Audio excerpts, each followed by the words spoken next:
जय हिंद दोस्तों, मेरे चैनल डिफेंस डिस्कशन में आप सभी का स्वागत है। दोस्तों, आई होप आप सभी ठीक होंगे, मैं भी ठीक हूं। दोस्तों, आज बड़े अहम मुद्दे पर बातचीत मैंने करनी है कि कैसे हमारी नसों में जो है वो जहर खोला जा रहा है और ये रास्ता म्यांमार से निकलता है, म्यांमार से मणिपुर, मणिपुर से नागालैंड, पूरे भारत में, यानी कि ड्रग्स की बात कर रहा हूं। सच कहूं दोस्तों तो मुझे लगता है कि आतंकवाद भी इतनी बड़ी चुनौती नहीं है, अलगावाद भी इतनी बड़ी चुनौती नहीं है, नक्सलवाद भी उतनी बड़ी चुनौती नहीं है जितनी बड़ी चुनौती ड्रग्स इस देश के सामने उभर कर सामने आई है। लेकिन सबसे बड़ी समस्या यह है कि हम इस चुनौती को उतनी गंभीरता से नहीं ले रहे हैं। एक अहम जानकारी निकलकर सामने आई है तो मुझे लगा कि उस मुद्दे पर मैं वीडियो बनाऊं। दरअसल एक जानकारी आई है कि किस प्रकार से म्यांमार के तोंगजांग से जो है वो ड्रग्स का मार्केट शुरू होता है, रैकेट शुरू होता है, जहां पर चिन नेशनल आर्मी का कंट्रोल है या कहें चिन डिफेंस फोर्सेस का कंट्रोल है। उसके बाद मणिपुर के मोरे में इसकी एंट्री होती है और जहां पर भी KNA और UKLF का कंट्रोल है, जो कि म्यांमार और इन दोनों संगठनों के बीच जो है अच्छे खासे संबंध हैं। और यहां से फिर ये चुरा चांदपुर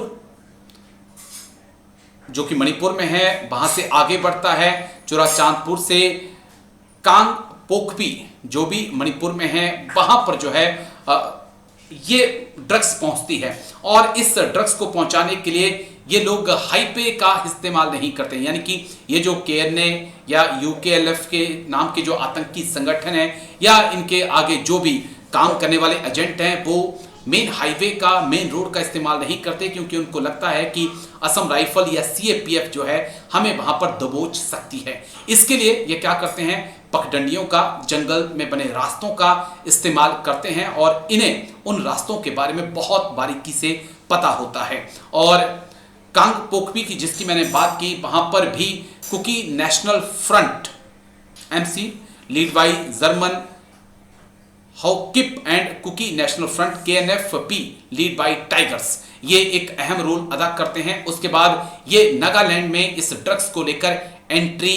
करते हैं और नागालैंड के दीमापुर ये ड्रग्स पहुंचाई जाती है और दीमापुर से ये पूरे नॉर्थ ईस्ट में, पूरे हिंदुस्तान में ड्रग्स की सप्लाई होती है। लेकिन बड़ा सवाल कि जब ये खबरें हमारे पास हैं, हमारे सामने हैं, इस रूट के बारे में आज पूरे देश में बातचीत हो रही है, तो सुरक्षा बल क्यों खामोश है?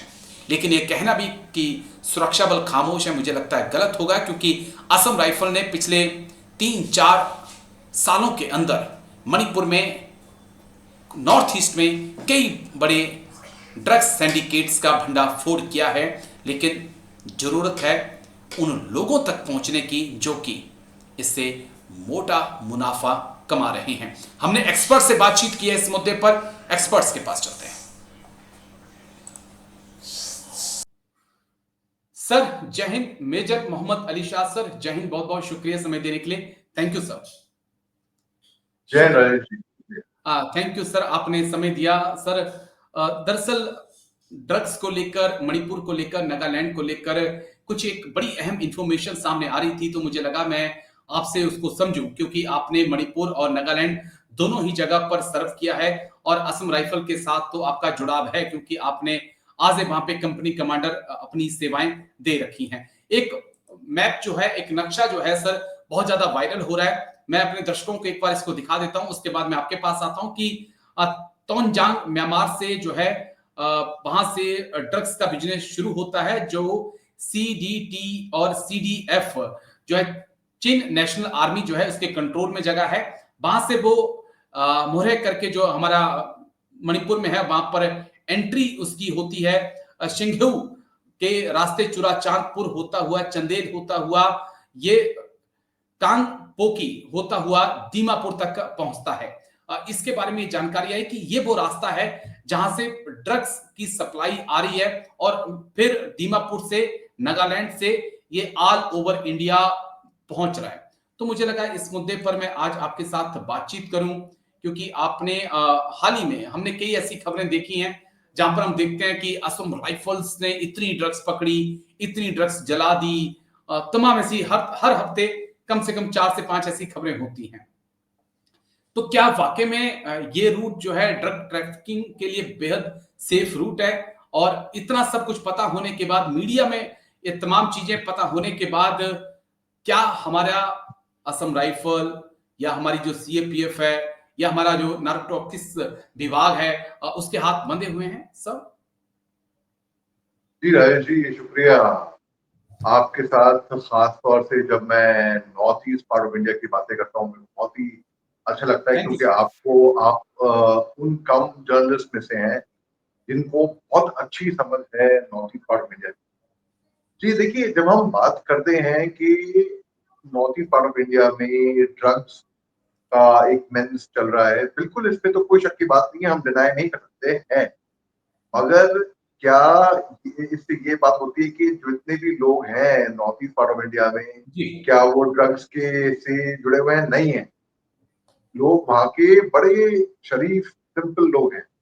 अब जी। जी हाँ, ड्रग मेनेस है, इसकी वजह क्या है? देखिए, जैसे कि फर्ज करिए, बहुत लोग कहते हैं कि north east part of India में, खास तौर से मणिपुर में या नागालैंड की तरफ, वहां पर एड्स का इशू है, HIV पॉजिटिव बहुत जी। लोगों को वहां पे ऐसा मालूम पड़ा कि पाए गए हैं। लोग फिर से पूछते हैं। तो ऐसा नहीं है कि मैं कोई वकालत कर रहा हूँ या डिफेंड कर रहा हूँ अपने north east part of India के लोगों को, लेकिन मैं उनको फैक्ट बता रहा हूँ कि देखो, ऐसा नहीं है। बात ये है कि मेनली ड्रग्स की बात है, और ड्रग्स का इशू होता है, इसके लिए ऐसा होता है। और ये होता क्या है, जैसे कि म्यांमार, जी। प्रीवियसली बर्मा से जी। आता है, जैसे तमू के रास्ते होते हुए आता है मोरे, जी। मोरे से जाता है, और जैसे कि NH2 पूरा मोरे को कनेक्ट करता है नागालैंड तक। तो NH2 में क्या क्या आता है? मोरे के बाद आएगा टेक्नोपाल, आएगा उसके बाद पलेल आएगा, फिर काक्चन आएगा, साइड में सोरा बस्ती है, सोरा बस्ती को छोड़ते हुए और आगे आएंगे थोबैल, फिर इम्फाल, और आगे जाएंगे मंत्री पुखरी, कंगपोकपी, उसके और आगे जाएंगे तो ज्वालामुखी आएगा। ज्वालामुखी के बाद हम क्रॉस करेंगे नागालैंड को, वहां जी। पर आएगा माओ गेट, उसके बाद और आगे जाएंगे जखामा, कोहिमा, मेड्रिसेमा, घास पानी, चूक दीमा, दीमापुर। ओके। अब दीमापुर में is the commercial capital of Nagaland. Capital तो नागालैंड का कोहिमा है, लेकिन कमर्शियल कैपिटल दीमापुर है। अब वहां पर एयरपोर्ट भी है, वहां पर ट्रेन का रास्ता भी है, ट्रेनें जाती हैं, राजधानी एक्सप्रेस जाती है दीमापुर के लिए, बिल्कुल सर। वहां रोड का रास्ता है। तो वहां से ऑल ओवर फिर ड्रग्स वहां से स्मगलर के जो आए हैं वो जाते हैं।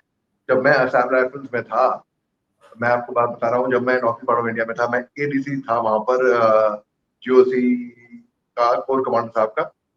2005 से 2008 तक का मैंने वक्त वहां पर गुजारा था। बड़ा खूबसूरत हसीन वक्त गुजारा था। ओके। बड़े अच्छे लोग थे, बड़ी अच्छी दोस्ती हुई वहां पे। तो कुछ ट्रक गांजा लेके, ट्रक गांजा की ट्रक पकड़ी गई थी, असम राइफल्स ने ही पकड़ी थी, अच्छा। और उनको बाद में जलाया। जब हम उसको जला रहे थे तो मैं सोच रहा था कि भाई, गांजा की ट्रक जलाने पे जो उसके धुएं निकलेंगे, उसका इफेक्ट जो आएगा, जो लोग जलाने के वो तो पैसे स्मोकिंग हो जाएगी उनकी। वो जी। खैर, तो ये, इसमें कोई डिनाई नहीं कर सकता कि जी हाँ, एक ड्रग मेनेस तो है। और उसपे बहुत लोग कहते हैं कि पॉपी कल्टीवेशन केवल ही नहीं है। पॉपी कल्टीवेशन, देखिए, अगर हम एक लॉजिकली देखें, पॉपी कल्टीवेशन, लोग कहते हैं कि भाई, वो जैसे कि लोगों ने ब्रांड कर दिया कुकी पॉपी कल्टीवेटर और माइते रेपिस्ट। गलत है, ओ, मैं ऐसा बिल्कुल नहीं मानता। बल्कि दोनों समुदाय के लोगों को मैं, बड़े बड़ा अच्छी समुदाय है दोनों की दोनों, जी। और बड़े अच्छे कल्चर्ड लोग हैं। और किसी को ब्रांड करना ये सरासर गलत बात होगी। बल्कि एक पुलिस ऑफिसर, ये पूर्व पुलिस ऑफिसर मणिपुर से, ब्रिंडा, उनके फादर लॉ UNLF के चीफ भी थे, ओके। और फिर वो पॉलिटिक्स में आई। ब्रिंडा को बल्कि काफी उनके ऊपर थ्रेट भी आया। ब्रिंडा ने former chief minister of Manipur N Biren Singh के बारे में काफी खुलासे किए थे। उस टाइम पे ये फोर्स में थी। इन्होंने इनका मैंने इंटरव्यू किया था ब्रिंडा का, जी इनके साथ मैं कई मर्तबा पैनल्स पे आया हुआ हूँ। तो ब्रिंडा ने बताया कि कैसे वहां पर ड्रग स्मगलिंग होती है, कैसे वहां पे ड्रग मेनेस होता है, और कैसे बहुत से रुपये पैसे वहां पे कमाए जाते हैं। देखिए, अगर लॉजिकली लोग कहते हैं कि पॉपी कल्टीवेशन पे ही ड्रग का पैसा लगा है, तो मैं इसको एक तरीके से पूरी तरह से सहमत नहीं होऊंगा इस बात से। क्यों? ठीक है। देखिए, अगर फर्ज करिए मैंने कहीं पे पॉपी कल्टीवेशन करी, फर्ज करिए मैंने बीज उगाए, खाद डाली, पौधे में पानी दिया, पौधा बड़ा हो गया, कोई तो ऐसा होगा ना जो उसको क्रॉप करेगा, उसको क्रॉप जी करेगा, कोई तो ऐसा होगा उसको उसकी पैकेजिंग करेगा, उसकी प्रोसेसिंग करेगा।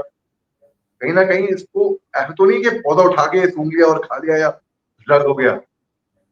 उसके बाद ठीक है। कोई तो होगा इसकी पैकेजिंग करके मार्केटिंग करेगा, डिस्ट्रीब्यूशन करेगा। तो बहुत से लोगों का साथ में इसमें योगदान रहता है, केवल लेकिन north east part of India के लोगों की नहीं। लेकिन लेकिन जी जिम्मेदारी हाँ, तो सर जिम्मेदारी तो उसकी है जिसकी खेती में ये पैदा हुए। हम उस चीज को कैसे नकार सकते हैं?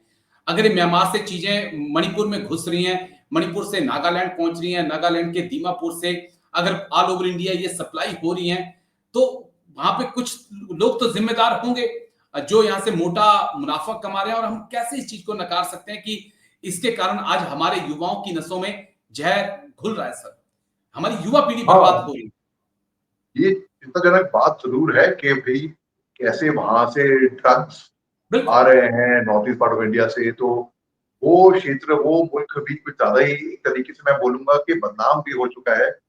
और ऐसा नहीं है कि केवल वो ही करते हैं, वो लोग जी इतने कल्चर्ड हैं, बल्कि आप देखें खेल कूद में, स्पोर्ट में तो नाम कमाया है मणिपुर ने बहुत ज्यादा। तो इसके ऊपर एक विप क्रैक जरूर बहुत जरूरी है करनी। जितने भी, बल्कि मणिपुर ही क्यों, जहाँ पे भी ड्रग्स हो रहे हैं वहां पर, बल्कि मैं खुद जानता हूँ। मैं मैंने एक फिल्म स्कूल में टीचर था मैं कुछ जी टाइम के लिए, कुछ चंद एक साल। तो हमारे अक्सर स्टूडेंट तो बड़े अच्छे टैलेंटेड थे, लेकिन उनके दोस्त लोग थे जो मेरे को ऐसे सुनने में आया कि वो गांजा या हैश या चरस पिया करते थे। तो उनका कल्चर ये था। और छोटी छोटी पुड़िया में या इतना मैं तो कहता हूँ इतना, कहते हैं कि इतनी क्वांटिटी अलाउड है, मुझे नहीं पता कि कानून क्या कहता है। और कुछ जहाँ तक मेरे को सुनने में आया, इतनी क्वांटिटी अलाउड है, इतनी क्वांटिटी अलाउड नहीं है, जी इतना कमर्शियल पर्पज अलाउड।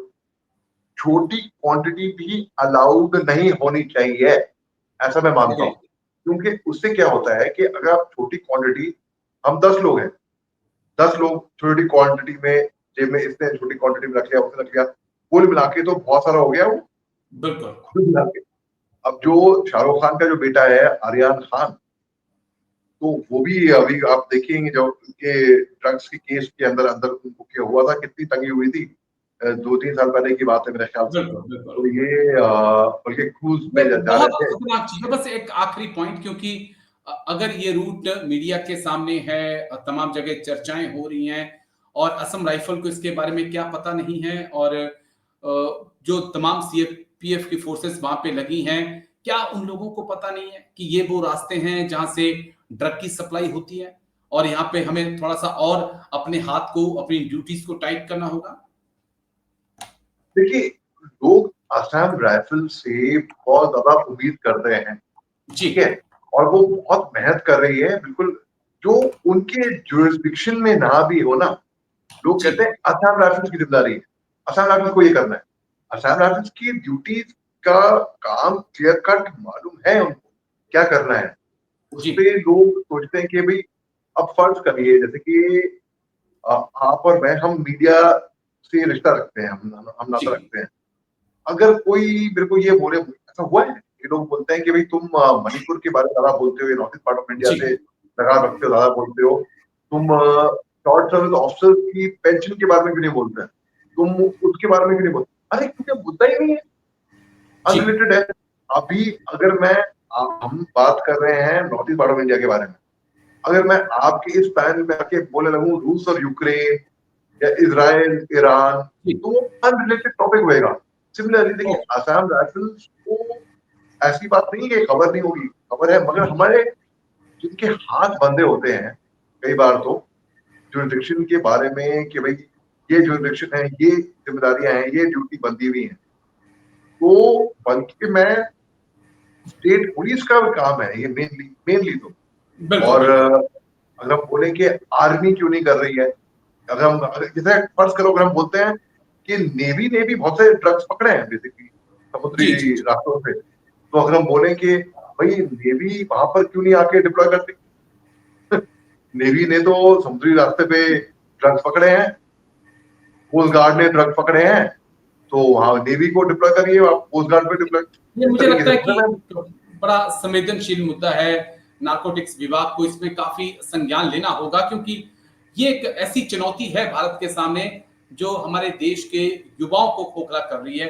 और इस पे बहुत सीरियस होकर चाहे असम राइफल हो, सीएपीएफ हो, मणिपुर की पुलिस हो, नागालैंड की पुलिस हो, दीमापुर का जो लोकल पुलिस स्टेशन है वो हो, सबको इस पे बहुत मुझे लगता है कि गहराई से विचार करना होगा। रही बात एमएसपी की, रही बात शॉर्ट सर्विस के ऑफिसर्स के पेंशन की, तो मुझे लगता है कि कभी बैठेंगे और दोनों मुद्दों पे हम बातचीत जरूर करेंगे कि ये हो सकता है या नहीं हो सकता है। लेकिन शुक्रिया, आज के लिए बहुत बहुत शुक्रिया मेजर मोहम्मद अली शाह सर, आप आए और इस बेहद संवेदनशील मुद्दे पे बात रखी। Thank you sir, Jai Hind. Thank you sir, thank you sir. Thank you Rajesh ji, शुक्रिया, जय हिंद।